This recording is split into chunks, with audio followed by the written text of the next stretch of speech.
and we are going to do the SummerSlam prediction show.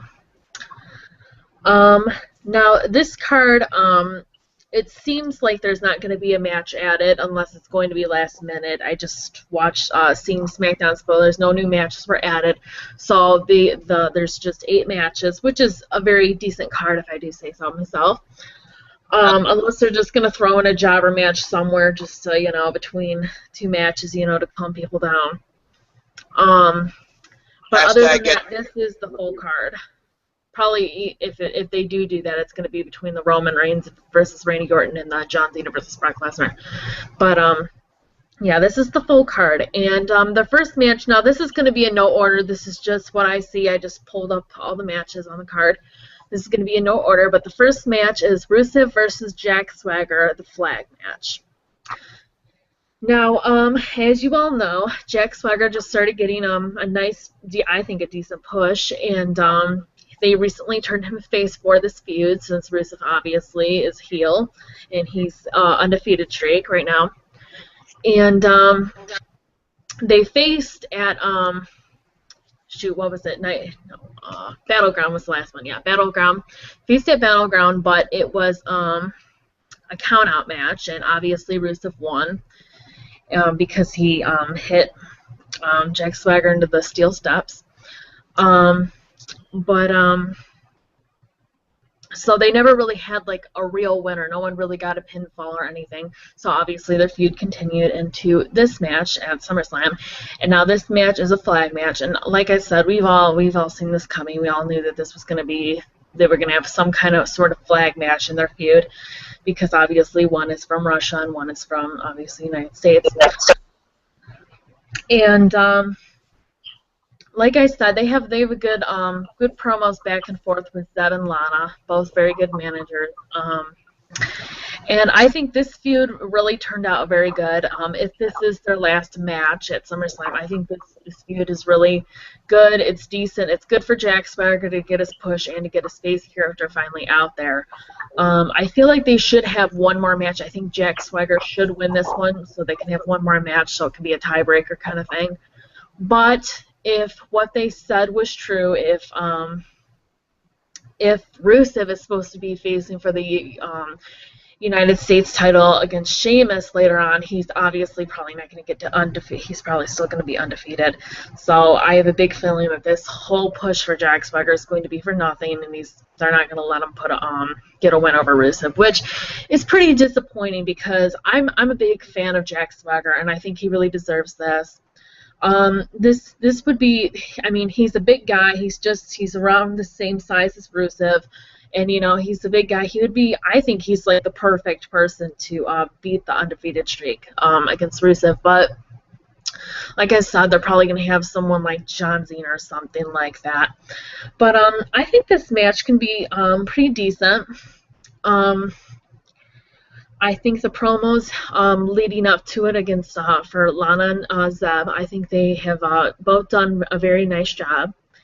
And I like how Jack Swagger is finally facing this feud. Like I said, it just kind of puts a twist on things to get. Obviously, they have to have someone to get behind the opposite person, so they obviously had to turn Jack Swagger which is the first time in his career.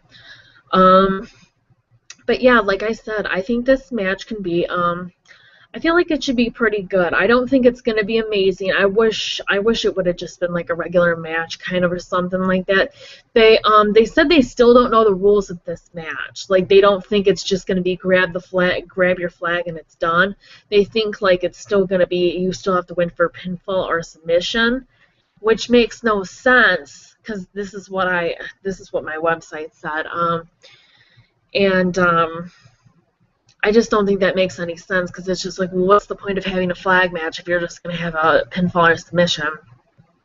Because like I said, I think Jack Swagger should win this one, grab the flag, and they both could say, well, I never still technically beat you because I didn't pin you or make you submit, and you didn't pin or submit me, so we're technically tied, and pretty much I feel like they should have one more match after this and say, this time you have to win through pinfall or submission, and that should end their feud. But Joe, who is obviously having technical difficulties right now, he just dropped out. He thinks that this is going to be their last match, and it's going to end after this. But if it is, what is Jack Swagger going to do after this? What is he actually going to do? What is he? What's in store for him? I mean, now that he's a face, what do they have planned for him? I can't really think of a good feud against him. I mean, unless he fought one of the like Xavier Woods, Kofi Kingston, or Big E to feud with them, but they're talking about they already squashed that angle, so there you go for that. There's no one really in that mix that is from, I mean, you can maybe, I mean, I guess you can turn Chris Jericho heel and say that, oh, Canada is the best country and blah, blah, blah. But, it just wouldn't make, I don't think it would make that much sense. But, I mean, they have to find something. They have to find someone from, I would think, a different country to make this face turn for him work. But, Joe, what's your thoughts on this match? Face turn for who? For Rusev and Jack Swagger. I feel like Rusev is going to win. I think it's going to be close. I wonder if Cesaro is going to interfere, because Cesaro is really not doing anything either. And, we talked about the feud that never happened with Cesaro and Jack Swagger and how they're finally having good matches. They had a very good match on Raw. I like the finish with Jack Swagger kind of coming off the top rope and chaining into the ankle lock, the Patriot lock. So I feel like it's possible for Cesaro to maybe interfere with this, and maybe Jack Swagger could feud with the Authority. Or you can see Zeb getting on Stephanie and stuff. Maybe that's a way to continue his face momentum and get Cesaro in the mix with the Authority. Because I do feel like Rusev's going to win. And, hey, Cesaro left the real Americans, and we know he's from Switzerland, and he can speak 5 different languages. He's quite the international star in his own right. So, my prediction, Cesaro comes out, costs Jack Swagger the W, and Rusev Crush gets the flag, setting up maybe a Sheamus versus Rusev matchup at Night of Champions. It's actually a pretty good prediction. Next on the card is Miz versus Dolph Ziggler. Now, they were thinking about having Sheamus in this match to make it a unify titles, but obviously that they scratched that idea. They've been talking about that for months, though. I don't even think they're even going to do it if they haven't done it yet. But I have a feeling either Wade Barrett's going to come back or someone. I have a feeling that someone's going to interrupt this match. I don't think it's, I mean, if it does end cleanly, I have a feeling Miz is going to pull it over and probably get a roll-up or something like that. He could win cleanly. I do think that Miz does need to win this just because I don't think it would make sense to have him get the Intercontinental title and then just lose it right after. I mean, it wouldn't make sense to me. Even though I think Dolph deserves it, and it would be awesome for Dolph to win. The only way I could see Dolph winning is if Wade Barrett does come back, and if obviously Wade Barrett's going to be heel, I would think. And they obviously need a baby face to face him. Obviously, he's not going to face Miz because they have a problem doing heel versus heel matches. So, obviously, that would be the one exception there is if they're planning on having Wade Barrett come back, I do feel like Dolph will win. But I do think that Miz is going to pull the victory off. And like I said, these two, I think Dolph and Miz have very good matches together. I know a lot of people don't really like Miz, but I think they can pull off a good match, and I think this is a good feud between both of them. I think they need to spice it up a little bit, though, especially if they're going to feud for the next month going into Night of Champions. I think they need to put a little bit of a twist on it, do something different. I don't know, more violent or something. I don't know, just something. They need to do something because it is good, but it's not gonna. If they just keep doing the same thing, it's not gonna work for next. It needs a big payoff. It needs a big payoff, and that's exactly what you're saying. And I agree. It's got the potential to be a great feud. Miz and Dolph Ziggler are great friends. They're kind of in the same boat when you think about it. Both have been world champions. Both have had the taste of what it's like to be a world champion. Obviously, the Miz had a slightly longer run at the top than Dolph Ziggler, going into WrestleMania, retaining his title over John Cena, even though it was overshadowed by Rocky and Cena's interaction, pretty much setting up Rocky and Cena at 29. But the Miz, and then Miz ran into Cena, and he was another one of those guys we were talking about in the other video who ran into Cena, and then boom, like Ziggler. So, they've had the taste of success. For the Miz, he's kept himself relevant by doing the movies and he's always been smart at that, and he'll always have a role in that, whether it's with the company or even without the company. He set himself up pretty good as someone who can be in the media in a post-wrestling career. Ziggler has that box office. Like, he's very millennium. I feel like a lot of old school guys don't get Ziggler and his promo cutting ability and his energy. You see him in the ring, they remind him of Perfect and Billy Gunn, and everybody loves his in-ring style and his selling. But, I'm rambling on here. I do feel like Miz is going to get the win. I'm so rooting for Ziggler, though. Even though what's the IC title really going to do for Ziggler at this point? I don't know.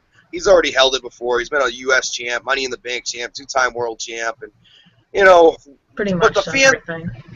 The fans are still behind Ziggler, and it really would be a special moment in Staples Center if he were to pull that off, and the Miz is going to play up the fact that he's a movie star, and that crowd, which is part international crowd and part LA crowd, they're not going to accept Miz as a true box office guy, as this Andy Kaufman guy. So I feel like the crowd's really going to be behind Ziggler, and they could get a tremendous reaction if they had the balls to actually give Ziggler something he deserves. And that's a nice little title there.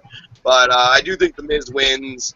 As far as Bad News Barrett, I think maybe they save him for Night of Champions, because I think they want to be cautious. He's already hurt himself a few times in the past few years, so they don't want to rush him back, then he gets hurt again. Yeah. Next is Chris Jericho versus Bray Wyatt. And now both Luke Harper and Eric Rowan are banned from ringside, so it's just going to be those two. So whoever wins is obviously... this is going to end their feud. I have a feeling this is going to end their feud because whoever wins, they can say, oh, I beat you fairly this time, without any interruptions.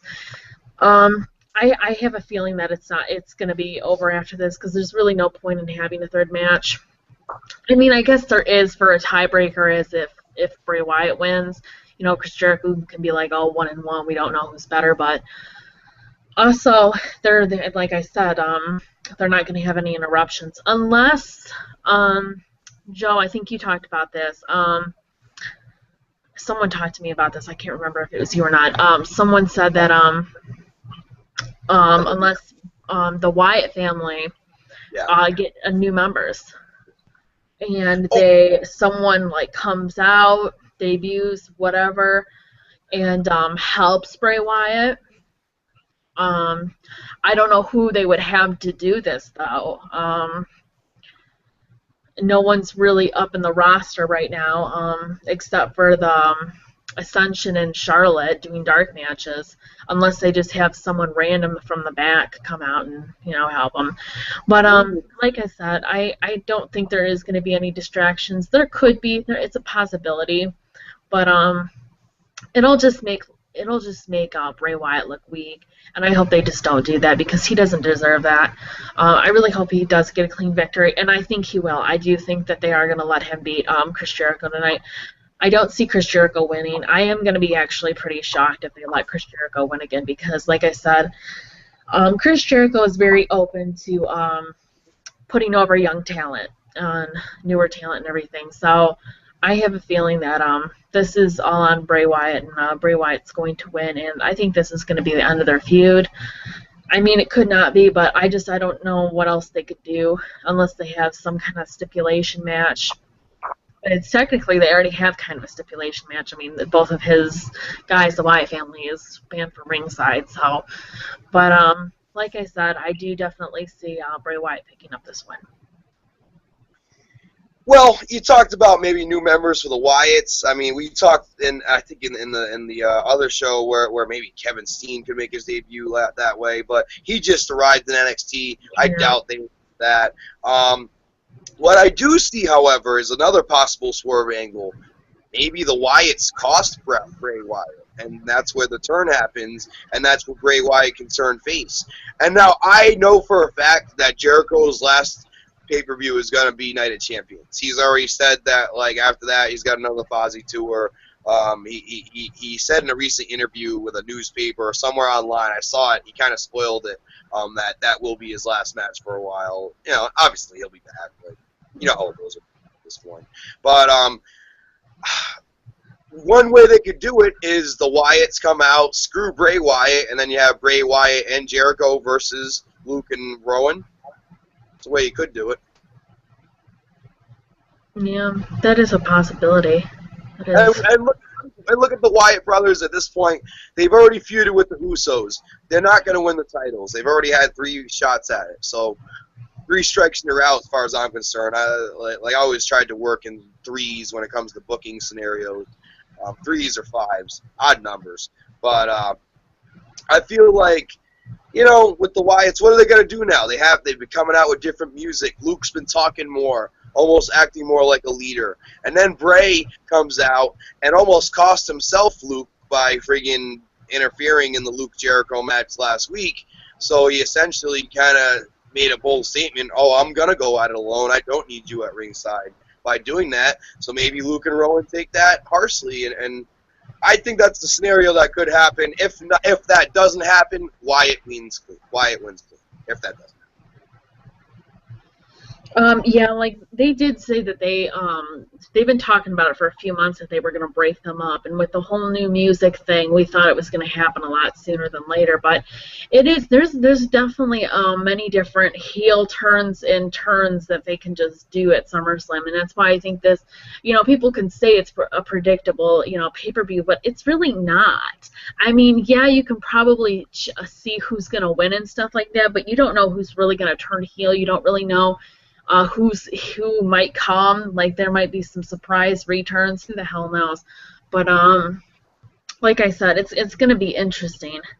I think it would be interesting to see Bray Wyatt as a face, especially seeing his character as a face. I wonder you know, how well he's going to work with that and stuff, especially since his character, I feel like, is specifically heel. They might need to spice it up a little bit. I don't know, but the crowd's behind him, so you know. I feel like as long as the crowd's behind him, you know, you can be face. Supposed to be a heel. They did everything to make him heel, and the more he did cheating and just bad stuff, the more the crowd cheered him. And I feel like that's kind of where it's headed with Wyatt. And I don't think he needs to change too much. You know, maybe like cut down on a little bit of antagonistical tactics that he would do, a little bit less cheating, but I feel like overall he has the connection with the audience, and if you saw in the Paul Heyman DVD, one little spoiler I'll give you, and I know you saw it, Haley, Bray Wyatt actually did speak a little bit on that DVD, which that surprised me. You wouldn't think a guy of his character would break character to do such a DVD, you know, for Paul Heyman. So, to me, with the different music for Luke, they've had their shots at the tag team titles, that's a scenario that could happen. Yeah. Next on the card is Brie Bella versus Stephanie McMahon.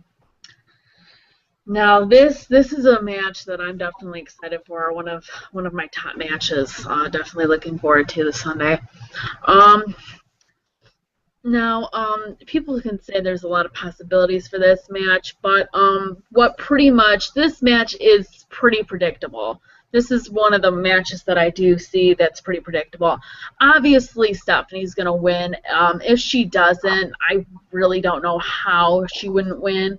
Because it'll just, I mean, she's from the Authority. So even if Nikki doesn't turn heel at SummerSlam, which there's a big chance she will, the Authority is not going to let Stephanie McMahon lose. She's going to win. She might cheat, and obviously she's going to, but she's going to win. And it'll just add to the fire, especially if Nikki helps her. You know, it'll put a feud with Nikki in the Authority, which could be interesting because they never had a Bella versus Bella match. They've always either both been heels or both been faces. They never split them up before, so it will be interesting to see Nikki as a face, and helping Stephanie McMahon. I don't really see Stephanie and Brie having another match after this. This is definitely going to be a Nikki and Brie after this for the feud, but she still is going to be feuding with the Authority because she's going to be still getting in Stephanie's face, and Stephanie obviously is going to be on Nikki's side. I have a feeling, obviously because she's going to help her. But yeah, this match it's pretty predictable. If Nikki Bella doesn't turn heel, like I said, one way or another, Stephanie McMahon is going to win because.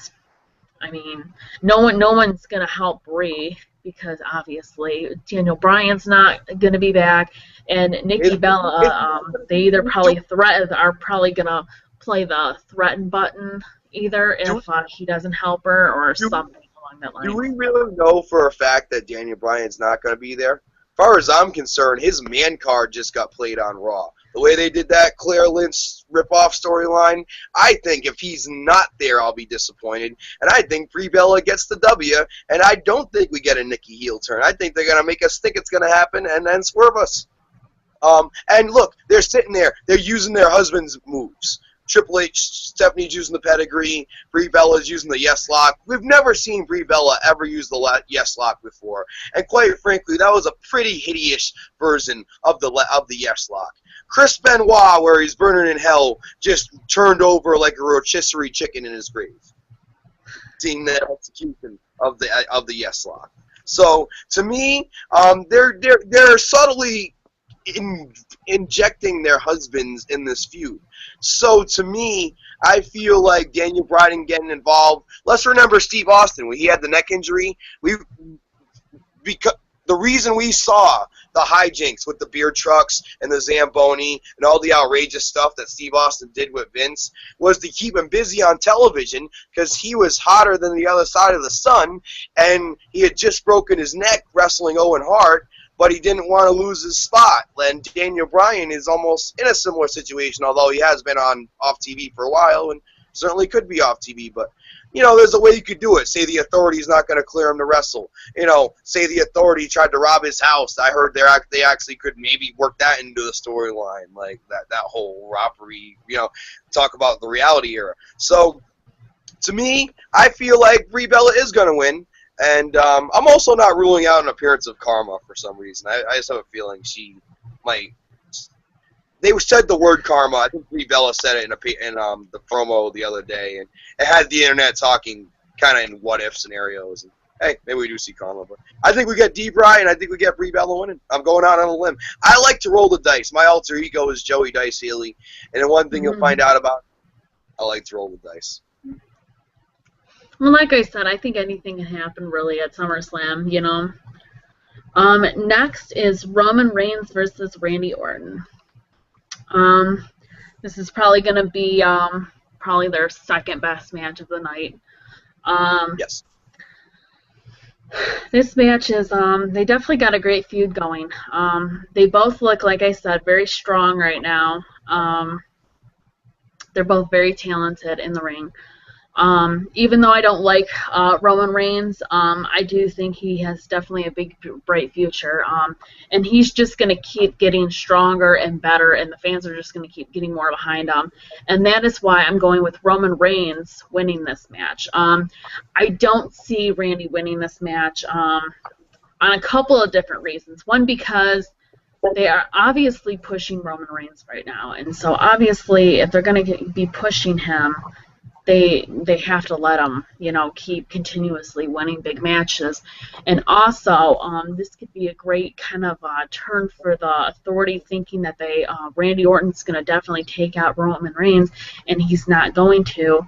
So, obviously, the Authority can play into this, maybe yell at Randy and say, you didn't get the job done. Randy could get mad, and obviously this could make him go away from the Authority, which can also be a good thing.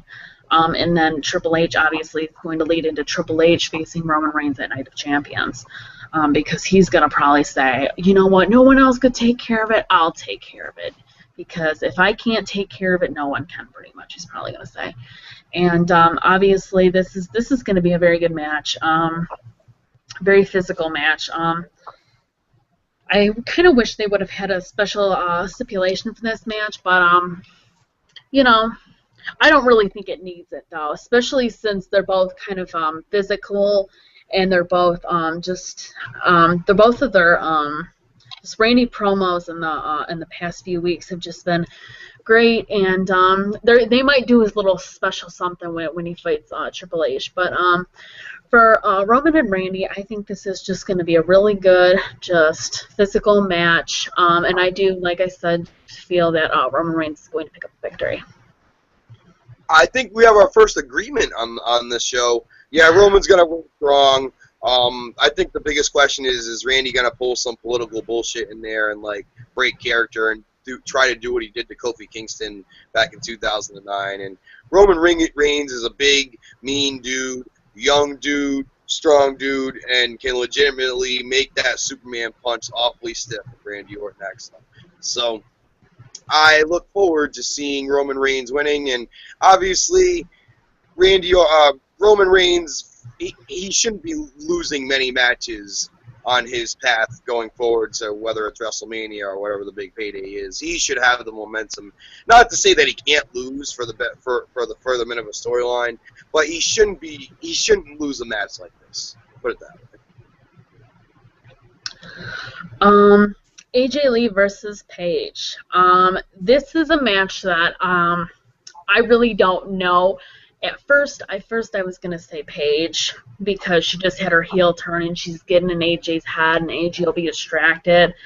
But AJ's kind of getting in Paige's head too, and if Paige thinks she's too overly confident, AJ can get a quick roll up or something, distract her and put her in the Black Widow, whatever.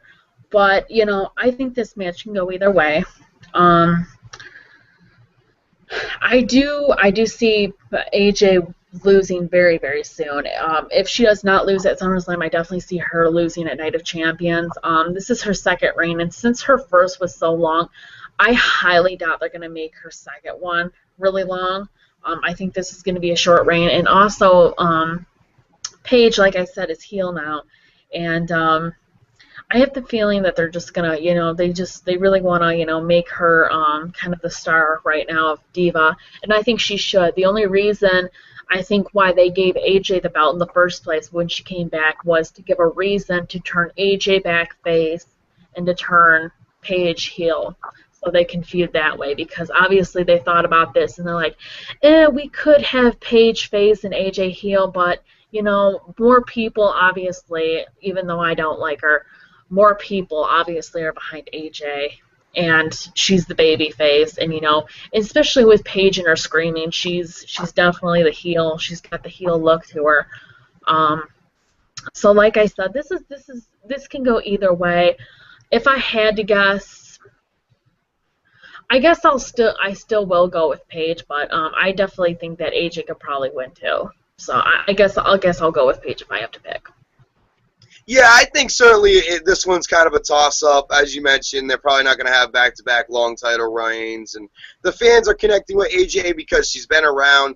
She's kind of in the Trish spot where Trish was, and Trish and Lita were, just by default, by the dues that she's paid, and she is probably the most respected diva since Michelle McCool and all those girls left. So to me, Paige, so young, there's so much time there, and I feel like AJ is going to get the win, and Paige ends up winning at Night of Champions. They stretch it out for one more pay-per-view. But I think it's just going to maybe push the crazy envelope even more for Paige, and make her earn it. And then that final blow-off match at Night of Champions, Paige has a moment, because I do think Paige is going to win it back. But I'm gonna go with AJ on this one, and Paige. The next match is Dean Ambrose versus Seth Rollins lumberjack match. Oh, this is going to be a hard one because I love both of them so much. They're my top two guys on the roster. And now the match stipulation, I definitely think it could have been better. But since it's their first match, obviously their feud's going to go for, I feel like, at least for a few more months. Um, I feel like just because this is their first match, they didn't want it to be like real hardcore or anything like that, especially not for the briefcase, because I feel like that's going to be one of their last matches, if they even do the briefcase match. But so they probably just want like kind of a physical match, but they still want, just so no one can run away. So this was kind of like their curveball at the fans, because a lot of people probably did think that it was going to be for the Money in the Bank, because obviously Dean got to pick it, and obviously Dean probably thought, oh, that should be mine right there, I should have won that, you only won it because from help from your Uncle Kane. But I do think this is going to be a very good match. Definitely just one of their very many matches in the near future. And they're both very very amazing wrestlers in the ring. They both can do very different things. Seth being like more high flyer, and Dean being more aggressive. I think this can turn out to be definitely one of the top matches. If not, well, I wouldn't put it the top match, because one, we don't know what the hell's going to happen, because either I want to say Seth is going to win. And the reason why I say this is because I have a feeling that Kane is going to come out and help him out some way, somehow. And they're going to have a couple of people actually working for the authority. Well, not like only for like a day or something, or they're going to tell them what to do, or they're going to get fired or whatever. So I do have a feeling that Seth is going to pull off the victory.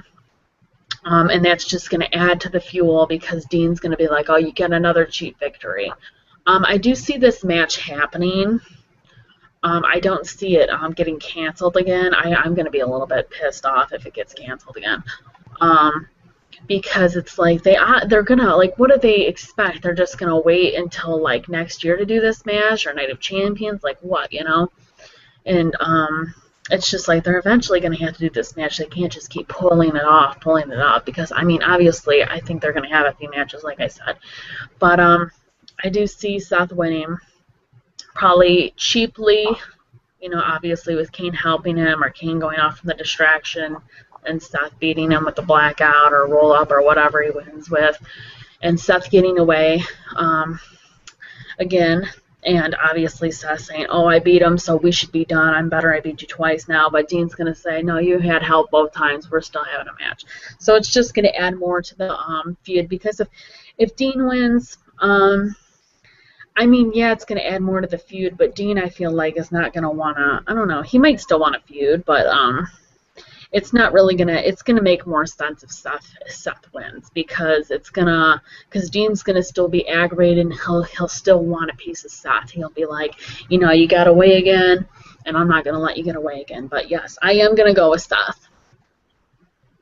I feel like with the numbers game, obviously Seth has more alliances than Dean Ambrose right now. By default, it could be a guy like Cesaro, it could be a guy like fucking Uncle Kane, it could be anybody who's trying to get a rub from the authority. So for me, Dean Ambrose, he really has no allies. Roman Reigns is tied up in this feud with Randy Orton, and why would he even pick a lumberjack match? Like, everybody's going to want revenge on the authority? Like, no, people are going to turn and try to join the authority to get the rub at this point. So I think the loose cannon, if you will, the lunatic fringe of Dean Ambrose the overanalyzation may have cost them, and I feel like the real reason why they changed this from a potential briefcase match to this debacle is political bullshit reasons. I call bullshit. I feel like they didn't want this to overshadow Cena, Brock, or Randy Roman. So therefore, and it's smart booking. Like if you want those matches to be the memorable matches, you don't want to put a ladder match with two of the best wrestlers coming up this generation that could probably top Razor and Shawn in terms of like ladder match capabilities with Dean and Seth. So I do think Seth does get the W here, setting up better, maybe a cage match to keep anybody out. So maybe that's where we get the cage match or the ladder match at Night of Champions. The last match on the card is Big one. John Cena versus Brock Lesnar for the WWE World Title. Um, now, obviously, this one is predictable on who's gonna win. If they decide to throw a curveball at us and have John Cena win, I don't even know right now. But obviously, Brock Lesnar's going to win. I heard, Haley, that maybe John could turn heel and join Paul Heyman, but I highly, highly doubt that. I've been hearing that too. How awesome would that be, though? I wouldn't mind him being champion if that happened. Anybody That would be fucking awesome. That would be incredible. If anybody could legitimize Cena's heel turn, it is this guy. And imagine all the fuel to the fire of Hulk Hogan. Like I'm saying, this Hulk Hogan-John Cena feud, which I feel like could happen with all like the change of look. Scrap the jorks. Now he's got khaki shorts, red and yellow, almost mocking Hogan in a way. You know, so that's a possibility. And Brock Lesnar, I mean, how are they going to keep the belt on him? And I just don't get it. How are they going to keep the belt on him? They obviously need to talk. They obviously either talked about him, talked to him about his schedule, or something, because they obviously so far I think all he's set up so far for his schedule is SummerSlam and Night of Champions. And that's not good, especially if he's going to be winning at SummerSlam. Like, if they really want him to hold on to the title until WrestleMania to face Roman Reigns, they're gonna have to work with the schedule. Either that, or what are they gonna freaking do? Have him lose the title for a few months and then win it back, right, at like Royal Rumble or something like that? Keep it. If he loses the title at Night of Champions, if he wins it and then loses it right away, we've seen the last of Brock Lesnar in the WWE. It's going to be ridiculous. He'll be back in UFC in like 8 months. That's my prediction. I think Brock wants to go back to UFC. The payday's a little bit better over there. Brock's actually the highest grossing person in UFC history, believe it or not. More than Anderson Silva, Chuck Liddell, George St. Pierre, you name it. All the legends, Randy Couture, Rampage Jackson. Brock Lesnar, in his short reign, because it was a very short reign in the UFC, only a few years, was the highest grossing person in the history of MMA. I feel like even Paul Heyman would advise Brock Lesnar to do that. That's where the money is. And, you know, we know Brock's heart isn't in wrestling, and he came back because he had the defibrillatus, and he couldn't cut it in UFC anymore because Cain Velasquez ripped him apart, and then he got ripped apart by the other guy who was on steroids, whose name escapes me at the moment. But to me, if he loses that Night of Champions, we've seen the last one. And, again, what are you going to do with Paul Heyman if he leaves? And that John Cena heel turn thing, maybe they, you know, like you could have Brock win and like have the rematch, the best out of 3, because Cena won at Extreme Rules. Brock won. Brock would probably win at SummerSlam, and then Cena could go over and turn heel at Night of Champions. And they're all saying Night of Champions, you know, they're trying to hype it like if they were going to do a Cena heel turn, and again, like, what better to legitimize it than Paul Heyman? I think saving it tonight, I think that would be best, because then probably Cena would be the guy. He would be a 16-time champion, tying Ric Flair, thanks to Paul Heyman. How much heat would that get going into WrestleMania, where either Daniel Bryan or Roman Reigns could face him? That would actually work really well if John Cena did turn heel, because Roman and him have never really gotten their singles match yet. And that would be actually a really good, you know, thing. And then obviously Roman winning and hopefully Seth cashing in the briefcase. But we'll get into that later. But yeah, I think that would be really good. I do think John Cena does need this heel turn. He wants it to. He does want it. But it's just, it depends on what Vince wants. And if he thinks if he can actually get the people, if he can actually get his creative team to actually pick another top guy, like it obviously it's Roman, but if they actually can get behind Roman and be like, you know what, we need to let Roman have the top guy spotlight for a little bit. Let's turn Cena heel for a little bit longer. He hasn't been heel in so long. Let's refresh his character.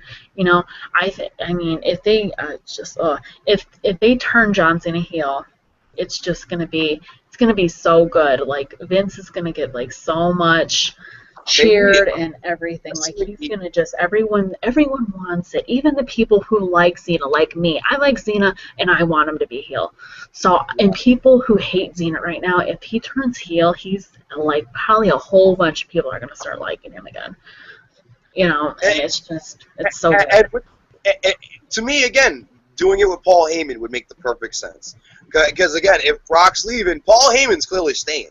They just released the DVD. They are not getting rid of Paul Heyman anytime soon. Yeah. And like, if Brock's only signed to Night of Champions, that's not a good sign for him holding it. Everybody thinks he's gonna have it and hold it till WrestleMania. That could be the heel turn swerve. You know. Definitely. I do think this is I will say though, final say, Brock Lesnar does win clean on this pay-per-view. I think he needs to. I think Brock Lesnar's gonna win. I'd be, like I said, I'm gonna be shocked if John Cena wins. I do think this is going to be a good SummerSlam, though. There's a lot of there's really only that match is really the only one that's really predictable, and maybe the Seth and Dean just because of the authority. But other than that, like it can go either way for all these matches, pretty much, except for Roman and Randy too. That's another one. I wouldn't go either way. But you know, Dolph can win, Miz could win. Roos could win, Jack could win, Paige could win, AJ could win. It's really unpredictable. And like you said, top to bottom, Haley is arguably one of the better SummerSlam cards in a long time because really SummerSlam, since it's been in LA, was kind of in a rut. Last year, Daniel Bryan and Cena and then Randy's cash in. It was big time stuff. I thought it really helped stave SummerSlam. And then you also had Brock versus CM Punk, which is arguably match of the year. So you had two really great moments and really great matches.